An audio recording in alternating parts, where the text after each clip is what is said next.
പോലീസിനെയും കേരള പോലീസിനെയും ആഭ്യന്തരമന്ത്രിയെയും ഉൾപ്പെടെ വെല്ലുവിളിച്ച അർജുൻ ആയങ്കി ഒടുവിൽ കസ്റ്റഡിയിലായിരിക്കുന്നു. കസ്റ്റഡിയായ ഉടനെ തന്നെ പോലീസിനോട് അർജുൻ ചോദിച്ചൊരു ചോദ്യമുണ്ട്, കടലിൽ പോയ കാണാതായവരെ പിടിച്ചോ എന്നുള്ളത്. കാരണം ഒരു ഭയവും ഒന്നുമില്ലാതെ ഒരു പരിഹാസ രൂപത്തിലാണ് ചോദിക്കുന്നത്. കാരണം എന്നെ പിടിക്കാൻ ഇത്രയും ധൃതി കാണിക്കുന്നു, കടലിൽ കാണാതായവരെ കണ്ടെത്താനുള്ള ഒരു ശ്രമവും നടക്കുന്നില്ല. പക്ഷെ തെരച്ചിൽ നടക്കുന്നുണ്ട്, എന്നാലും ആ കാര്യത്തിൽ ഇത്രയും നിങ്ങൾ ഇനീഷ്യേറ്റീവ് എടുക്കുന്നില്ല എന്നുള്ള രീതിയിലുള്ളൊരു പരിഹാസ രൂപേണയുള്ള ചോദ്യമാണ്. എന്തായാലും വെല്ലുവിളിച്ച് ആദ്യമുള്ള ഒരു ഉഷാറൊന്നും അർജുന് പിന്നെ ഉണ്ടായിരുന്നില്ല. പിന്നെ കുറച്ച് ദിവസം കഴിയുമ്പോൾ പിന്നെ മയത്തിലൊക്കെയാണ് പറഞ്ഞത്, ഞാൻ വെല്ലുവിളിച്ചതല്ല, ഇങ്ങനെയാ പറഞ്ഞതാണ്, എനിക്ക് എൻ്റെ അധികം വലിയ കുറ്റമൊന്നും അല്ല ചെയ്തത്, അതുകൊണ്ട് ഞാൻ അങ്ങനെയുള്ള രീതിയിലേക്ക് ഒരു മയപ്പെട്ട രൂപത്തിലേക്ക് മാറ്റിയിരുന്നു. പക്ഷെ എങ്കിലും അതിനിടയ്ക്കും ചില സമയത്ത് മാറി മാറി ചെയ്യുന്നുണ്ടായിരുന്നു. ഇത് എവിടെ നിന്നാണ് ചെയ്യുന്നതെന്നൊന്നും പിടുത്തം കിട്ടിയിട്ടില്ല. എന്തായാലും അർജുൻ ആയങ്കി അറസ്റ്റിലായിരിക്കുന്നു. ഒരുപാട് കേസുകളിലെ പ്രതിയാണ് ഇത്. ഇപ്പം പോലീസ് ഇതിനകത്ത് ഒരു ചോദ്യം വരുന്നത്, ഇതിനകത്ത് ഈ അർജുൻ ആയങ്കി ശരിക്കും പറഞ്ഞു കഴിഞ്ഞാൽ ഇങ്ങനെ ഒരു സംഭവം ഉണ്ടായത് മുതലുള്ള കാര്യം നമ്മളൊന്ന് പരിശോധിക്കുകയാണെങ്കിൽ, അതായത് ആദ്യം വരുന്നു, അർജുനെതിരെ കേസെടുക്കുന്നു, മുൻകൂർ ജാമ്യത്തിന് അപേക്ഷിക്കുന്നു അർജുൻ ഹൈക്കോടതിയിൽ.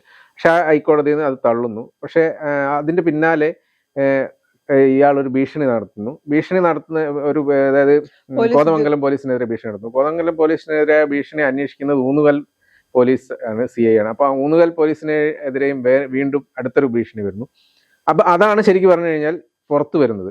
അപ്പോൾ പുറത്തു വന്നതിന് ശേഷമാണ് ഈ കാര്യങ്ങളൊക്കെ ആ ഭീഷണി സന്ദേശം പുറത്തു വരുന്നതിന് ശേഷമാണ് കാര്യങ്ങൾ കേരള ജനത മൊത്തം അറിഞ്ഞു തുടങ്ങിയത്. അപ്പൊ ഇങ്ങനെ ഒരു സംഭവം ഉണ്ടാക്കി. ഇത് കഴിഞ്ഞിട്ട് പിന്നെ തുരുതുര ഫേസ്ബുക്ക് പോസ്റ്റ് വരുന്നു അർജുൻ ആയങ്കിയുടെ. പോലീസ് ഒരു സൈലന്റ് ആയിട്ട് ഒരു ഭാഗത്ത് നിൽക്കുന്നു, ഒന്നും പറയുന്നില്ല. അർജുൻ ആയങ്കി ഒരു പ്രതികരണം നടത്തില്ല. അതിനിടയ്ക്ക് രമേശ് ചെന്നിത്തലയെ വെല്ലുവിളിക്കുന്നു. പിന്നെ അത് കൂടാതെ പിന്നെ വെടിവെക്കാൻ ആഭ്യന്തരമന്ത്രി ഉത്തരവിട്ടു എന്നുള്ള രീതിയിലുള്ള വാർത്തകൾ പ്രചരിപ്പിക്കും. ഇതൊക്കെ ആര് ചെയ്തു എന്നുള്ളതൊന്നും പറയില്ല. ആഭ്യന്തരമന്ത്രി പറയുന്നുണ്ട് ഞങ്ങൾ അങ്ങനെ ഒരു ഉത്തരവിട്ടില്ല, അങ്ങനെ ഉത്തരവിടാൻ പറ്റില്ലല്ലോ. അതായത് ഒരു കോമൺ സെൻസ് ഉള്ള ആർക്കും ചിന്തിച്ചാൽ അറിയുന്നത്. എന്നിട്ട് അവര് തന്നെ പോസ്റ്റ് ഇട്ടിട്ട് താഴെ വെടിവെക്കാൻ ഉത്തരവിട്ടിരുന്നു, എങ്കിലും മുട്ടുമുത്തില്ല എന്നുള്ള രീതിയിൽ വേറൊരു രീതിയിലേക്ക് കാര്യങ്ങൾ ഇങ്ങനെ പോകുന്നു. അപ്പൊ ഇതിനൊക്കെ ആഭ്യന്തരമന്ത്രി പറഞ്ഞിരിക്കുന്ന മറുപടി, ഇത് അങ്ങനെ ഗുണ്ടകൾ പലതും പറയും എന്നൊക്കെയുള്ള ഒരു മറുപടി പറഞ്ഞിട്ട് ആ രീതിയിൽ പോകുന്നുണ്ടായിരുന്നു. അതൊന്നും കേട്ടിട്ട് അവര് പോലീസിന് അതിനനുസരിച്ചൊന്നും നടപടിയെടുക്കുക. അവരുടേതായ വഴിക്ക് അവരുടെ സമയം എടുത്തിട്ട് പിന്നെ അർജുനെ പിടിക്കാനുള്ള വല ഒരുക്കിക്കൊണ്ടിരിക്കുകയായിരുന്നു. അങ്ങനെ ഒക്കെയാണ് സംഭവിച്ചത്. ഇപ്പൊ ഈ അർജുന്റെ ഇത് ഇപ്പൊ ഒരു സോഷ്യൽ മീഡിയയിൽ ഒരു ചോദ്യം കേട്ടതാണ്. അതിന് സംഭവം എന്താ വെച്ചാൽ, ഈ അർജുന്റെ തന്നെ പ്ലാൻ ആയിരുന്നു, അതായത് കസ്റ്റഡിയിലായിട്ട് ജയിലിലായി ഇരിക്കുക. കാരണം അർജുൻ സേഫ് അല്ല പുറത്ത് എന്നുള്ളൊരു തോന്നൽ അർജുനുണ്ടോ എന്നൊരു സംശയം. കാരണം നിരവധി കേസുകളിൽ പ്രതിയാണ്. പിന്നെ അതും സ്വർണം കടത്ത്, സ്വർണം പൊട്ടിക്കൽ, ഇങ്ങനത്തെ കേസൊക്കെയാണ്. അപ്പൊ അതിന്റെയൊക്കെ പ്രതികാരം ചെയ്യാൻ അന്ന് സ്വർണം പൊട്ടിച്ച കേസിലെ എതിരാളികൾ എന്തായാലും ഉണ്ടാവുമല്ലോ, അവരൊക്കെ അർജുനിട്ട് പണി കൊടുക്കാൻ തയ്യാറായി നിൽക്കുന്നു എന്നുള്ളൊരു സൂചന അർജുന് കിട്ടിയിട്ടുണ്ടോ ഒരു ഇതുണ്ട്. അതുകൊണ്ട് തന്നെ അർജുൻ തന്നെ ക്രിയേറ്റ് ചെയ്ത് ജയിലിലാവാനുള്ള ഒരു ശ്രമം ഉണ്ടായിരുന്നു. ആഭ്യന്തരമന്ത്രിയെ ഉൾപ്പെടെ വെല്ലുവിളിക്കുന്നു. ഇങ്ങനത്തെ ഒരു കാര്യങ്ങളൊക്കെ നടത്തുകയാണെന്നുള്ളൊരു ചർച്ചയുണ്ട്. ഇനി അങ്ങനെ ആവാനും സാധ്യതയില്ലാതെയില്ല, പറയാൻ പറ്റില്ല. പക്ഷെ എന്തായാലും ഇപ്പൊ അതൊരു സിനിമയിലെ ഇതുപോലെയാണ് പറഞ്ഞത്. കാരണം ജൂനിയർ മാൻഡ്രേക്ക് എന്ന് പറഞ്ഞ സിനിമയിൽ ജയിലിലാവാൻ വേണ്ടിയിട്ട് ജഗതി നടു റോഡിൽ കിടക്കുന്നതും അങ്ങനെ കുറെ സംഭവങ്ങളൊക്കെ ഉണ്ടല്ലോ. അപ്പൊ അതുപോലെയാണ് ഈ അർജുന്റെ ഈ കോപ്രായങ്ങൾ കണ്ടിട്ട് തോന്നുന്നത് എന്നുള്ള ഒരാൾ പറയുന്നത് കേട്ടു. അതുകൊണ്ടാണ് ഞാൻ ഇവിടെ പറഞ്ഞത്. എന്തായാലും ഇപ്പോൾ അർജുൻ പിടിയിലായിരിക്കുന്നു. ശരിക്കും പറഞ്ഞാൽ ഇത് ആഭ്യന്തര വകുപ്പിന്റെ ഒരു വിജയം എന്നൊക്കെ പറയാൻ മാത്രം ഉണ്ടോ? അങ്ങനെയൊക്കെ ഉണ്ടോ? അല്ല, കേരള പോലീസിന് അഭിനന്ദിക്കുക അല്ലെങ്കിൽ കേരള പോലീസിന്റെ വിജയം എന്നൊക്കെ തന്നെ പറയാം. കാര്യം ഇത്രയും ദിവസം പക്ഷെ കേരള പോലീസ് അല്ലെങ്കിൽ ആഭ്യന്തര വകുപ്പ് മന്ത്രി അടക്കം പറഞ്ഞൊരു കാര്യമുണ്ട്, ഞങ്ങളിത് വലിയ സീരിയസ് ഒരു വിഷയമായി അല്ലെങ്കിൽ മാധ്യമങ്ങളൊക്കെ അവതരിപ്പിക്കുന്നത് പോലെ വലിയ സീരിയസ് ഒരു കാര്യമായിട്ട് അർജുനായെങ്കിൽ പിടിക്കേണ്ട സമയത്ത് ഞങ്ങൾ പിടിക്കുമെന്ന് തന്നെയാണ് പറഞ്ഞത്. ഇതിന്റെ അകത്ത് എടുത്തു പറയേണ്ട ഒരു കാര്യം, അർജുനായെങ്കിൽ തന്നെയാണ് നുണപ്രചരണങ്ങൾ ഫേസ്ബുക്കിലടക്കം വെടിവെക്കാൻ ഉത്തരവിട്ടു എന്ന് പറയുക ആഭ്യന്തര വകുപ്പിന് നെഗറ്റീവ് ആകുന്ന രീതിയിലുള്ള പ്രചരണം നടത്തിയത്. ഒരു കാര്യം എന്തായാലും മനസ്സിലാക്കണം, ഇതിപ്പോ ആരുടെ വിജയം, ആഭ്യന്തര വകുപ്പിന്റെ വിജയമാണോ അല്ലെങ്കിൽ കേരള പോലീസിന്റെ വിജയമാണോ എന്നതിനപ്പുറത്തേക്ക് വെടിവെക്കാതെയും കേരള പോലീസിന് പ്രതികളെ പിടിക്കാൻ കഴിയും, അല്ലെങ്കിൽ വെടിവെക്കാതെയും കേരള പോലീസിന് തങ്ങളുടെ ദൗത്യം വിജയിപ്പിക്കാൻ കഴിയും എന്ന ഒരു മെസ്സേജ് എന്തായാലും പൊതുസമൂഹത്തിലേക്ക് എത്തിക്കാൻ കേരള പോലീസിന് കഴിഞ്ഞിട്ടുണ്ട്. നമ്മൾ ആഭ്യന്തരമന്ത്രിയുടെ പത്രസമ്മേളനം മനസ്സിലായി. ഇതൊരു സിമ്പിൾ സംഭവമാണ്, ഇത് വലിയൊരു കാര്യമല്ല, ഇതത്ര ഇത് നമ്മൾ കെയർ ചെയ്യുന്നേ ഇല്ല എന്നുള്ളതാണ് പറഞ്ഞത്. കാരണം ഒരാൾ എന്തൊക്കെയോ പറഞ്ഞു പോകുന്നു, ഒരു ഗുണ്ട എന്തോ പറയുന്നത്, അതിന്റെ പിന്നാലെ ആഭ്യന്തരമന്ത്രി ഓർഡർ ഇടുന്നു, ആ രീതിയിൽ പിന്നെ കാർഡടച്ച് വെടിവെക്കുന്നു എന്നുള്ള പരിപാടി ഒന്നും ഇല്ലല്ലോ. ഈ പോലീസ് അതിൻ്റെതായ കൂളായിട്ട് സംഭവം പോയി. കാരണം ഇയാൾ കേരളത്തിൽ നിന്ന് പോയിട്ടില്ല എന്നുള്ള കാര്യം പോലും പോലീസിന് വ്യക്തമായിട്ട് അറിയായിരുന്നു. പിന്നെ അവസാനം എവിടെയാണ് അത്രയ്ക്ക് ധൃതിപ്പെട്ട് പെട്ടെന്ന് പിടിക്കണം എന്നുള്ള ഒരു തീരുമാനമേ പോലീസ് ഇല്ല എന്നുള്ളതായിരുന്നു എനിക്ക് തോന്നുന്നത്. ഇന്നലെ അല്ല അത് ആഭ്യന്തര വകുപ്പ് മന്ത്രി തന്നെ പറഞ്ഞല്ലോ, ഇത് നിങ്ങൾ ഈ ചർച്ച ചെയ്യുന്നത് പോലെ വലിയൊരു വിഷയമല്ല. അറസ്റ്റ് ചെയ്യേണ്ട സമയത്ത് ഞങ്ങൾ അറസ്റ്റ് ചെയ്യുക തന്നെ ചെയ്യും, അതിൽ യാതൊരു മാറ്റവും ഇല്ല. അല്ലെങ്കിൽ അറസ്റ്റ് ചെയ്യില്ല എന്നൊന്നും ഞാൻ അത് പറയുന്നില്ല. മാത്രമല്ല, ഇത് വലിയൊരു എന്താണ് വലിയ ക്രൂരത കൊലപാതകം അങ്ങനത്തെ നടത്തിയിട്ടൊന്നും പോയതല്ല. പറയാൻ പറ്റില്ലല്ലോ. കേസുകൾ ഉണ്ടെങ്കിലും അത് ഇപ്പോഴുള്ള കേസ് അതൊന്നുമായിട്ട് ബന്ധപ്പെട്ടൊന്നല്ലോ. അപ്പൊ അതുകൊണ്ട് അത്രയ്ക്ക് പെട്ടെന്ന് പിടിച്ചുകൂടണം അല്ലെങ്കിൽ രാജ്യം വിട്ടുപോകുന്നുള്ള ഒരു അവസ്ഥയൊന്നും ഉണ്ടായിരുന്നില്ലല്ലോ. പിന്നെ ചേട്ടൻ പറഞ്ഞതുപോലെ ജയിലിലാകാൻ വേണ്ടി സ്വയമായിട്ട് അർജുൻ ആയങ്കി ആൾക്ക് ചെയ്തതാണ്. ഭീഷണിയുണ്ട്. പക്ഷെ എന്നാൽ മറുവശത്ത് മറ്റൊരു കാര്യം കൂടിയുണ്ട്. അദ്ദേഹത്തിന്റെ രാഷ്ട്രീയ പശ്ചാത്തലം വളർന്നു വന്നത് കണ്ണൂരാണ്. അവിടെ നിന്ന് അദ്ദേഹത്തിന് ഏറ്റവും കൂടുതൽ പിന്തുണ നൽകുന്നത് ഗുണ്ടാ തലവന് ഇന്നും ജയിലിൽ കിടന്നുകൊണ്ട്. ഇപ്പോ സർക്കാർ മാറി വന്നു. കഴിഞ്ഞ 10 വർഷത്തിനിടെ നമ്മൾ ഇതിന് ഒരുപാട് തവണ ചർച്ച ചെയ്തതാണ്. ജയിലിൽ കിടന്നുകൊണ്ട് പുറത്തുള്ള കാര്യങ്ങൾ നിയന്ത്രിക്കുന്ന ആളുകളുമായി നല്ല സൗഹൃദമുള്ള ആളാണ് അർജുൻ ആയങ്കി. അപ്പൊ അർജുൻ ആയങ്കിക്ക് പുറത്ത് സംരക്ഷണം ഒരുക്കാൻ ആളുകൾ ഉണ്ട്, അല്ലെങ്കിൽ ഉന്നതരല്ല, അല്ലെങ്കിൽ അവരുടെ ഗുണ്ടാ തലവരൊക്കെ ജയിലിലാണെങ്കിലും പുറത്ത് അർജുന് സംരക്ഷണം ഒരുക്കാൻ കഴിയുന്ന ആളുകളും സംവിധാനവും ഉള്ള സ്ഥിതിക്ക് പോലീസിന്റെ അടുത്തേക്ക് അല്ലെങ്കിൽ പോലീസിനെ പ്രകോപിപ്പിച്ചുകൊണ്ട് ജയിലിലാകേണ്ട ഒരു ആവശ്യമുണ്ടെന്ന് തോന്നില്ല. സിനിമയിലൊക്കെ കാണുന്നത് പോലെ വളരെ പെട്ടെന്ന് തന്നെ ഒരു വീരപരിവേഷം അർജുൻ ആയങ്കിക്ക് കിട്ടുന്നു.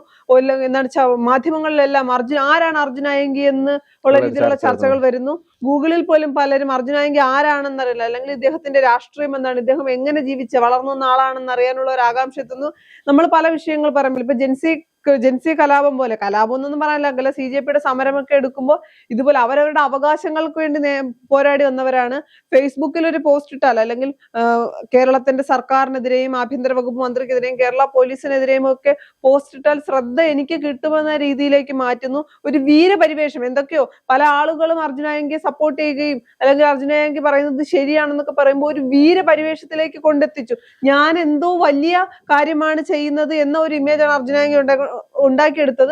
പല ആവർത്തി ഇതേ കാര്യം തന്നെയാണ് ചെയ്യുന്നത്. പക്ഷെ അതിന്റെ അകത്ത് ഞാൻ കഴിഞ്ഞ ദിവസം പറഞ്ഞപ്പോൾ ഞാൻ പറഞ്ഞതാണ്, അർജുൻ ആയങ്കി തെറ്റ് ചെയ്തിട്ടില്ലാത്തത് കൊണ്ടാണ് ഈ പോരാട്ടങ്ങൾ നടത്തുന്നതെങ്കിൽ അത് ഇങ്ങനെ ആയിരുന്നില്ല നടത്തേണ്ടിയിരുന്നത്.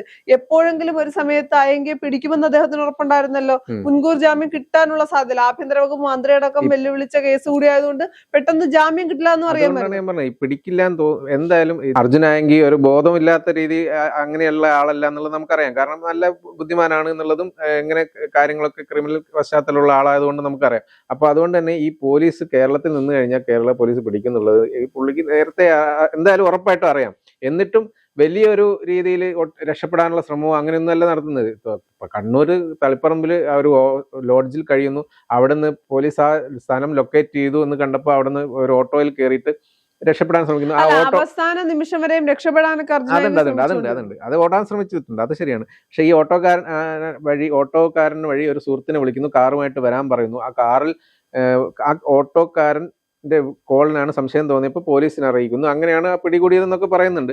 ഓക്കെ, എന്തായാലും ആ സുഹൃത്തിന്റെ കൂടെ കാറുമായി വന്ന സുഹൃത്തിന്റെ ഒപ്പം പിന്നെ വീട്ടിൽ ഒരു അഡ്വക്കേറ്റിന്റെ വീട്ടിൽ, ഒരു അഭിഭാഷകയുടെ വീട്ടിലാണ് ഈ അർജുൻ ഇന്നലെ മുതൽ കഴിഞ്ഞത് എന്നാണ് അറിയാൻ കഴിഞ്ഞത്. അവിടുന്ന് പുലർച്ചെ 2 മണിക്കാണ് പോലീസ് എത്തി പിടികൂടാൻ ശ്രമിക്കുമ്പോൾ അർജുൻ ഓടി രക്ഷപ്പെടാൻ ശ്രമിച്ചു എന്നും പോലീസ് പറയുന്നുണ്ട്. ഇതൊക്കെ എന്താണെന്നുള്ളത് നമുക്കറിയില്ല.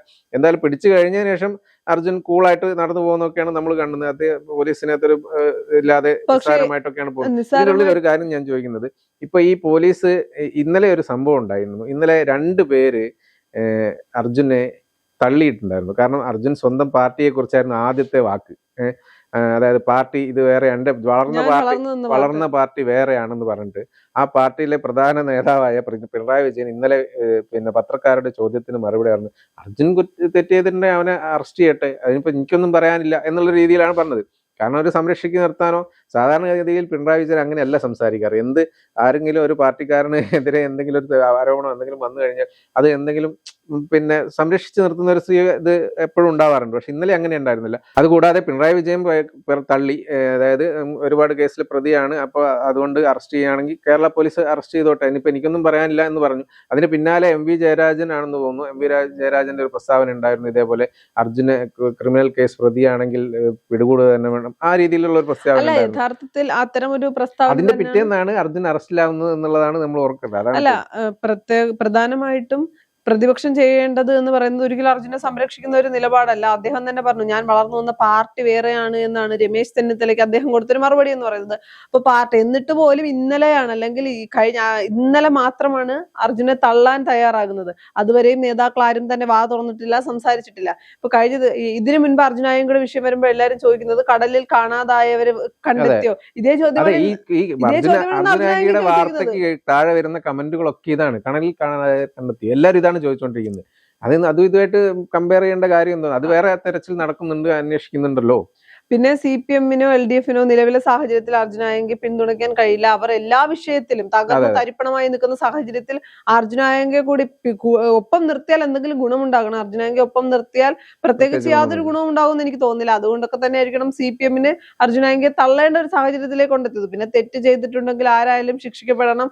ദേശാഭിമാനിയെ തള്ളിയ പാർട്ടിക്ക് അർജുനായങ്കയെ തള്ളുക എന്ന് പറയുന്നത് അത്ര എളുപ്പമുള്ള കാര്യം തന്നെയാണ്, അല്ലെങ്കിൽ വലിയ പാടൊന്നുമുള്ള കാര്യമല്ല. അതിന്റെ പിന്നിലും വേറൊരു ഇതുണ്ടോ എന്നുള്ളതാണ് എന്റെ ഒരു സംശയം. കാരണം അർജുനെ എങ്ങനെയെങ്കിലും ജയിലിൽ എത്തിക്കണം, അതായത് സംരക്ഷണം പാർട്ടി നൽകുന്നില്ല എന്ന് വേണം. അത് മാത്രമല്ല അറസ്റ്റിലാക്കണം, എന്നിട്ട് ജയിലിൽ എത്തിക്കണം. കാരണം അല്ലെങ്കിൽ അർജുന്റെ ജീവന് ഭീഷണിയാണ് എന്നുള്ളത് താൽക്കാലിക കാര്യം. പാർട്ടി CPM ആണ്, പിന്നെ കണ്ണൂർ രാഷ്ട്രീയത്തിൽ നിന്ന് വളർന്നു വന്ന ആളാണ്, പാർട്ടിയുടെ ഒരു കാലത്തെ ശബ്ദമായിരുന്ന മനുഷ്യൻ, അല്ലെങ്കിൽ സൈബർ ഇടങ്ങളിലെ ശബ്ദമായിരുന്ന ആളാണ് അർജുനായങ്കി. അപ്പൊ അതുകൊണ്ടൊക്കെ ആകാം ചിലപ്പോൾ മനഃപൂർവ്വമായി പാർട്ടി തള്ളുന്നു. പിന്നെ രമേശ് ചെന്നിത്തല പറഞ്ഞിട്ടുണ്ട്, ഒരു തരത്തിലുള്ള പാർട്ടിയുടെ രാഷ്ട്രീയ പിന്തുണയും ഇല്ല, അല്ലെങ്കിൽ ഒരു രാഷ്ട്രീയ പിന്തുണയൊന്നും കിട്ടാൻ പോകുന്നില്ല, അത്തരം കാര്യങ്ങളൊന്നും ഉണ്ടാകില്ല എന്ന് പറയുമ്പോൾ സ്വാഭാവികമായി അതും സാധ്യതയുള്ള കാര്യമാണ്. എങ്ങനെയെങ്കിലും ജയിലിലാകുക എന്നതായിരുന്നു അർജുനായങ്കിയുടെ ആവശ്യമെങ്കിൽ അതുകൂടി. പിന്നെ ഇതിനകത്ത് മറ്റൊരു പ്രശ്നമുള്ളത്, ഇപ്പൊ പോലീസ് ഉദ്യോഗസ്ഥർ പറഞ്ഞിട്ടുണ്ട്, അർജുനായങ്കയുടെ പോസ്റ്റിന് ലൈക്ക് ചെയ്തവരെയും കമന്റ് ചെയ്തവരെയും കൂടി അറസ്റ്റിലാക്കും എന്നുള്ളത്. അങ്ങനെ എത്ര പേരെയാണ് അറസ്റ്റിലാക്കാൻ പോകുന്നത്? അത് അത്ര എളുപ്പമുള്ള കാര്യമാണോ എന്ന് കേരള പോലീസ് ഒന്ന് ചിന്തിക്കേണ്ടിയിരിക്കുന്നു.